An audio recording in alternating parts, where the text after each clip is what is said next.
गौतम बुद्ध बाबा को उस तपोस्थली में, उस पीपल के वृक्ष के नीचे,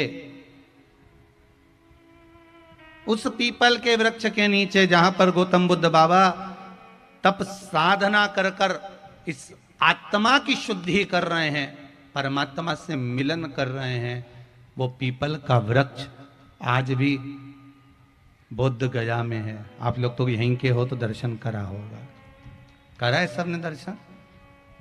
काय का वृक्ष है वो? पीपल का वृक्ष।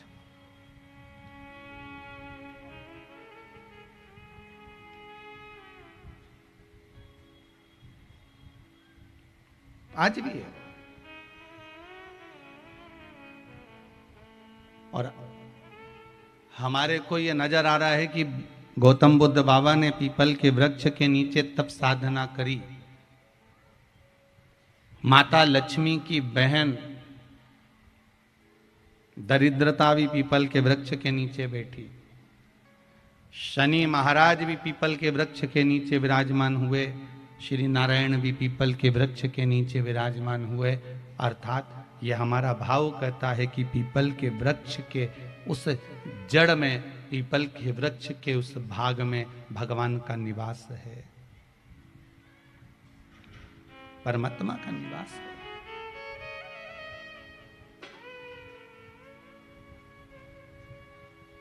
पर उसकी प्राप्ति का एक केंद्र बिंदु भी बताया है।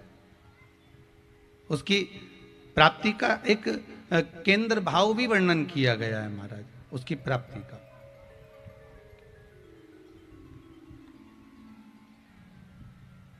उसको प्राप्त करने के लिए एक बहुत सुंदर भाव भी व्यक्त करा गया है।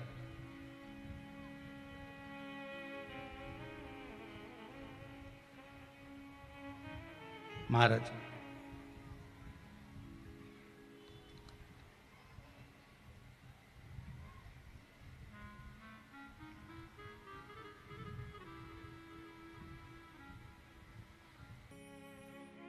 आप तो उसका भजन करो, उसका स्मरण करो, किसी भी रूप में मिलेगा वो आपको प्राप्त होगा,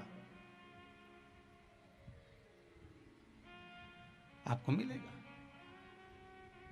और जब भगवान को पाने का तरीका आपको आ गया, बस किसी भी रूप में, बस वो मिल सकता है, उसको पाना है हमको, उसको प्राप्त करना। और ऐसी कौन सी जगह है जहां मेरा परमात्मा नहीं है महाराज? ऐसी कौन सी जगह है जहां परमात्मा नहीं? गौतम बुद्ध बाबा को क्या मालूम था कि मुझे यहीं बैठना है? पर गौतम बुद्ध बाबा ने वो पीपल का जो वृक्ष चुना, गौतम बुद्ध बाबा ने जो पीपल का वृक्ष सुना, उनको मालूम था इस पीपल के वृक्ष में 52,000 ब्राह्मणों का वासा होता है। पीपल के एक वृक्ष में 33 कोटि देवताओं का वासा होता है। 52,000 ब्राह्मण का वासा पीपल के वृक्ष में होता है। एक पीपल के वृक्ष में लक्ष्मी और नारायण का वासा होता है। एक पीपल के वृक्ष में दारिद्रता देवी का भी वास होता है। पीपल के वृक्ष में 33 कोटि देवता भी विराजमान है, दरिद्रता भी विराजमान है, लक्ष्मी भी विराजमान है। आपको पहले भी कथा में कहा कि रविवार के दिन पीपल के वृक्ष के नीचे नहीं जाना चाहिए। कहा था कि नहीं कहा था कि रविवार का दिन पीपल के वृक्ष के नीचे दरिद्रता देवी का स्थान होता है, इसलिए जाओ, पर खाली पात्र लेकर मत जाओ। अगर आप पीपल के वृक्ष के नीचे रविवार को भी जा रहे हो तो पानी का लोटा लेकर जाओ, कंकु चावल लेकर जाओ, रोली लेकर जाओ, चंदन लेकर जाओ, पुष्प लेकर जाओ, पर भरा हुआ लेकर जाओ, कुछ ना कुछ लेकर जाओ। और वहां से भी खाली नहीं आना, कुछ ना कुछ लेकर ही आना। वहां से फूल भले जरा सा लेकर आना, पर लेकर आना। रविवार को अगर आप पीपल के वृक्ष के नीचे जा रहे हो तो आपका समर्पण होना चाहिए, कुछ लेकर जा रहे हो। पीपल के वृक्ष के नीचे दरिद्रता देवी का वास रविवार को हो जाता है। बाकी के दिनों में लक्ष्मी का निवास, शनि का निवास, 33 कोटि देवता बड़े आनंद के साथ रहते हैं। भगवान विष्णु ने उनको वर प्रदान करा। अब कोई कहे गुरुदेव ये बताओ, जब 6 दिन पीपल के पेड़ के नीचे 33 कोटि देवता रहते हैं तो एक दिन क्यों नहीं रहते? तो उसको भी समझ लो। सब घरों में लाइट रहती है, बोलो रहती कि नहीं रहती? सब घरों में, सारे घरों में मिलेगी। सब घर में बिजली रहती है कि नहीं रहती? बोलो तो, जम के तो बोलो। घर घर में बिजली रहती है।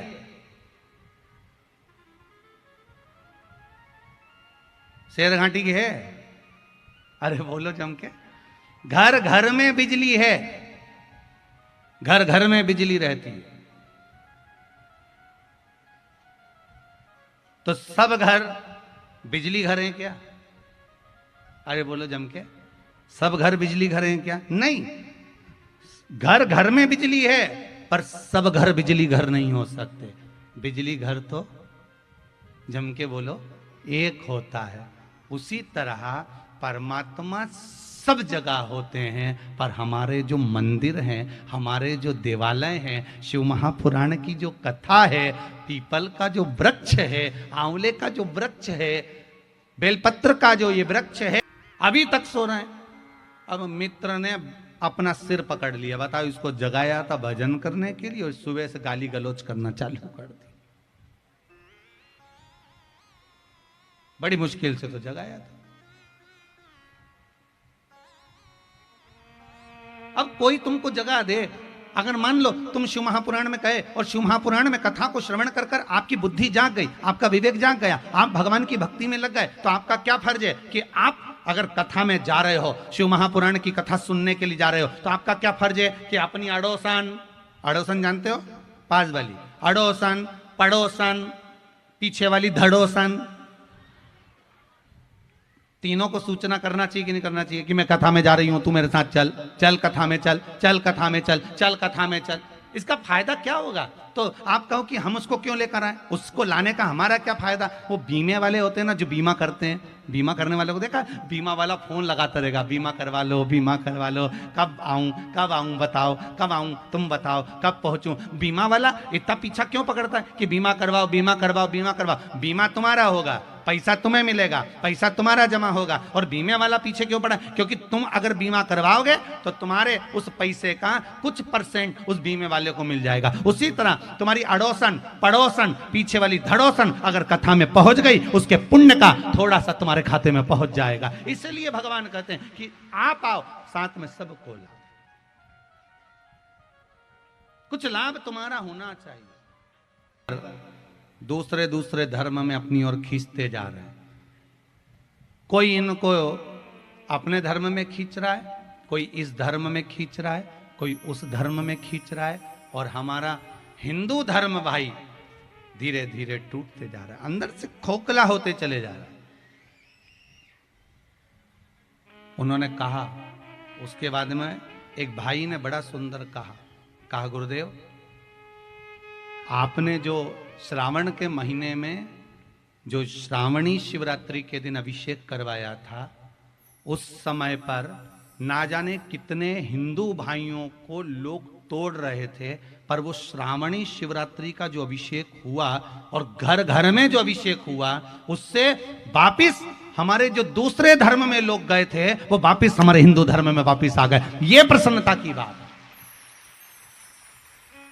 जो दूसरे धर्म में पांव रख चुके थे, जो दूसरे धर्म में चले गए थे हमारे हिंदू भाई, और दूसरे धर्म में प्रवेश कर गए थे, आज वो श्रावणी शिवरात्रि का अभिषेक करने पर, रात्रि को अभिषेक करने पर, घर घर में शंकर का शिवलिंग बनाने पर, शंकर के शिवलिंग का पूजन करने पर, कम से कम वापिस वो उस धर्म को छोड़कर वापिस हमारे हिंदू धर्म में आ गए। इसकी हमें प्रसन्नता है, इसका हमको सबसे बड़ा आनंद है। अब दुनिया भले इसका विरोध करे, दुनिया भले कहे कि क्यों अभिषेक कराया, काय के लिए कराया, किस लिए कराया। घर घर में अगर शंकर पहुंच गया तो ये भी पक्का है कि मेरा धर्म बच सकता है, मेरा धर्म आज भी विराजमान रह सकता है। और बहुत जरूरत है शंकर के भजन की। आज लोग कहते हैं क्या मिलता है शिव भजन से, क्या मिलता है शंकर के मंदिर जाने से, क्या मिलता है शिव महापुराण में जाने से। ये बहनें, इन बहनों को कोई पैसे देकर नहीं लाया गया कि यहाँ खड़े होकर बोलते हम तो इनको पहचानते तक नहीं है। बोलो जी आप लोगों को पहचानता कोई?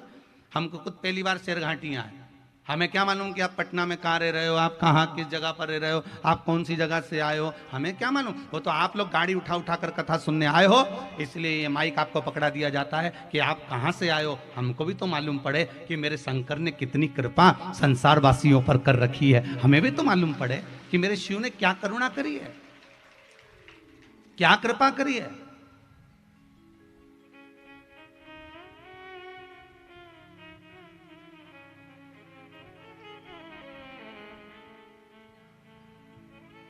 आप पर कितनी कृपा मेरे शंकर करें। क्या मिलता है शंकर की कथा में जाने से? ये आपको 3 महीने बाद मालूम पड़ेगा। हम तो यहां से चले जाएंगे, पर निवेदन है, अगर होगा ना तो यहां से जाने के पहले कल या परसों में हमारी समिति का एक नंबर भी आपको देकर चले जाएंगे, व्हाट्सएप नंबर। आप मैसेज कर कर भेजना कि तुमने 3 महीने पहले जो यहाँ कथा में आज मंगा है, 3 महीने के अंदर तुमको मिला कि नहीं मिला, उसका मैसेज जरूर हमको करना कि मिला कि नहीं मिला। कि शिव कथा सुनने का लाभ क्या मिलता है, शंकर की कथा में जाने से क्या मिलता है। जब मेरे भोलेनाथ माता सती को लेकर कुंभज बाबा के आश्रम में जाते हैं, अगस्त ऋषि के आश्रम में पहुंचते हैं, अगस्त बाबा के आश्रम में जाकर कथा श्रवण करते हैं और शंकर जी कहते हैं मुझे राम का दर्शन मिले, तो राम का दर्शन मिलता है। सती मैया कहती है मेरा शरीर जलकर भस्म हो जाए, शरीर जलकर भस्म हो जाता है। शंकर की कथा, भगवान का भजन, स्मरण में जो मांगते हैं वो मिलता है। आपसे भी कहा जो आपने मांगा है 3 महीने इंतजार करना, 3 महीने में बाबा देगा जरूर। और मेरा जब मालिक देता है तो छप्पर फाड़ कर देता है, छप्पर फाड़ कर। जैसे कल वो भाई नहीं कर रहा था जो शिव जी का चित्र लेकर आए थे शंकर जी का, क्या कहा 2200 रुपए की नौकरी करता था गुरुजी, 2200 रुपए महीना मिलता था, पर आज किसी चीज की कमी नहीं। 30 लाख की तो जमीन पड़ी है, मकान दुकान जमीन सब दे दिया बाबा ने, और कथा लेने के लिए आया हूं। ये वो करुणा करता, कोई दूसरा नहीं कर सकता, किसी की सामर्थ्यता नहीं है कि कोई कर दे। क्यों भटके हैं?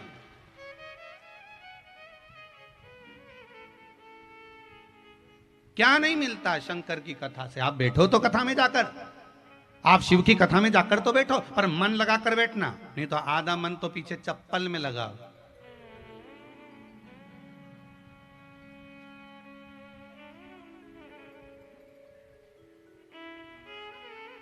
आधे से ज्यादा लोगों का ध्यान तो उसी में।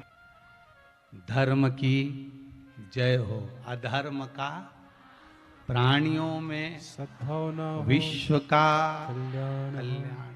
तो विश्व का कल्याण कब होगा? जब आपका कल्याण होगा, मतलब आप स्वयं भगवान से जुड़ोगे, भजन करोगे, स्मरण करोगे, तब कल्याण,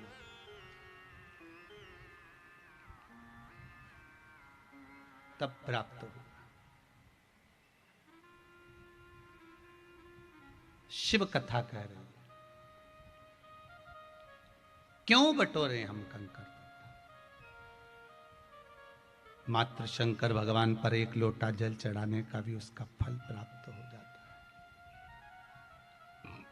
एक लोटा जल शिव पर चढ़ा। एक बात बहुत ध्यान से सुनिएगा, पहले भी कहा है, आज फिर कहते हैं। मान लो कोई लीवर, किडनी, कैंसर जैसी बीमारी भी अगर हो गई है, तो शिव महापुराण की कथा कहती है महामृत्युंजय मंत्र का स्मरण करो। कौन से मंत्र का? महामृत्युंजय मंत्र का स्मरण करो। किसी विद्वान ब्राह्मण से पूछकर उस मंत्र का जप करवाओ, या आप जप करो या स्मरण करो। साथ में मक्खन के शिवलिंग का निर्माण करिए। कौन से शिवलिंग का? मक्खन के शिवलिंग। आपको मालूम होगा पूरी दुनिया में एक ही मंदिर है शंकर का, जिस मंदिर में शंकर जी के ऊपर बिजली गिरती है और शंकर जी के टुकड़े टुकड़े हो जाते हैं। शंकर जी के इतने छोटे छोटे टुकड़े हो जाते हैं, फिर कोई एक उस स्थान पर एक ब्राह्मण परिवार है जिसके घर में कोई पूरा पैदा नहीं हुआ, पांव विकलांग रहता है, वो गांव में से मक्खन इकट्ठा करता है। उस मक्खन को ले जाकर शंकर जी के टुकड़ों को उठा उठाकर मक्खन से वापिस जोड़ता है, एक लोटा पानी चढ़ाता है। उसके बाद में हाथी की सूंड से भी अगर शिवलिंग तोड़वाया जाए तो नहीं टूट पाता। उसका नाम है बिजली महादेव। कौन सा महादेव है? बिजली महादेव। जो मनाली में विराजमान है, कुल्लू मनाली में है। मनाली में अगर बिजली गिरती है तो बिजली गिरते से सबसे पहले शंकर जी के शिवलिंग पर गिरती है। इतना बड़ा शंकर का शिवलिंग टुकड़े टुकड़े हो जाते हैं, उसका नाम बिजली महादेव।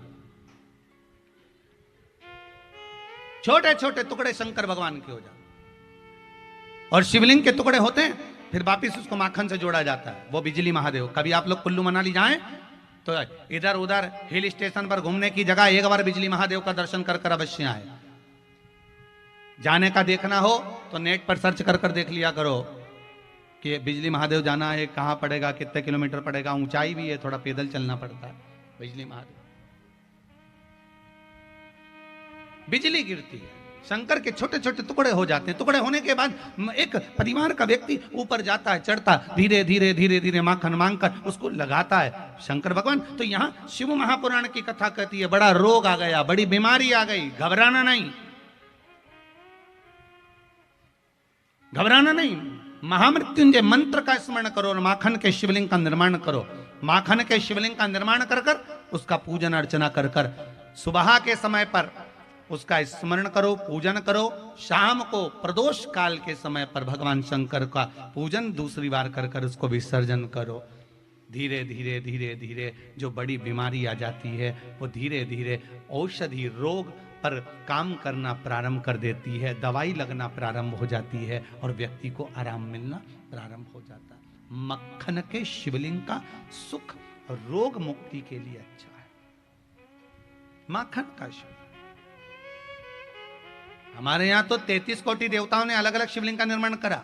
कोई मोती का शिवलिंग बनाते हैं, कोई पार्थिव शिवलिंग का निर्माण करते हैं, कोई दही के शिवलिंग का निर्माण करते हैं, कोई मूंगे का शिवलिंग, कोई पारद का शिवलिंग, कोई स्फटिक का शिवलिंग, कोई स्वर्ण का शिवलिंग। हमारे 33 कोटि देवताओं ने अलग अलग शिवलिंग का निर्माण करा है, अलग अलग चीज के लिए, कि व्यक्ति को उसका लाभ क्या मिलना चाहिए, उसका फल क्या मिलना चाहिए।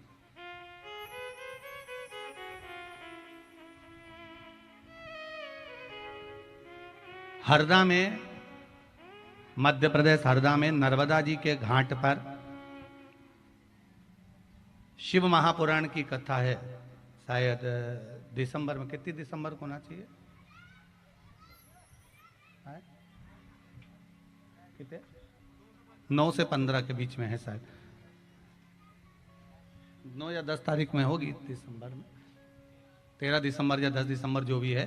तो उस समय पर जो कथा है हरदा में, उस कथा को मेरा निवेदन रहेगा आस्था चैनल पर जब आएगी तो उसको आप पूरी सुनना। वो कथा का नाम ही रहेगा महामृत्युंजय